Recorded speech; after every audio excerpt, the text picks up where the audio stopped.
Hi, Dr. Craig. Hi. What implications does penal substitution have for the debate between limited atonement and unlimited atonement? Because it seems that if the sins of all of humanity were imputed to Christ, but Christ's righteousness was only imputed to a few people, then that would mean that he was punished too severely, would it not?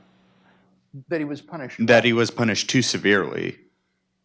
Oh, I don't think that would follow. Usually, as I indicated in response to that earlier question, the gravity of the offense against God is taken to be infinite in its proportion. And so the punishment that Christ endured would be similar to whether it included everybody or just a portion of humanity because of the infinite offense rendered to God by sin. The relevance of the doctrine of limited atonement, which for those who are not familiar with this notion, says that Christ only died for the elect. He didn't die for the sins of the whole world. He only died for the sins of the elect.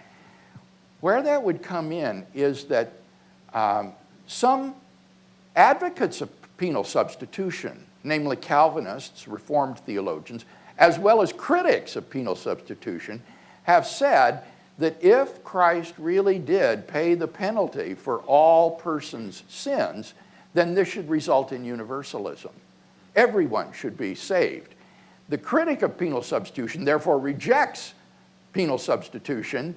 The Reformed theologian instead limits the scope of penal substitution to the elect. I don't think either of those moves is necessary. It seems to me that Christ's sacrificial death can be sufficient for the sins of all persons. That is, it provides sufficient satisfaction for God's justice, but it isn't actualized in a person's life until it is appropriated by faith and repentance. So that Christ on the cross potentially wins the salvation of all persons, but this needs to be actualized by repentance and faith over history in individual lives. And I think the Reformed thinker himself acknowledges a distinction like this in that the Reformed thinker distinguishes between redemption as accomplished and as applied. He will say redemption is accomplished at the cross, but it is applied to individual lives as they turn to God in repentance and faith. Now, that distinction is necessary because if redemption were actually accomplished at the cross, or applied, as they would say, at the cross, then the elect would be born regenerate.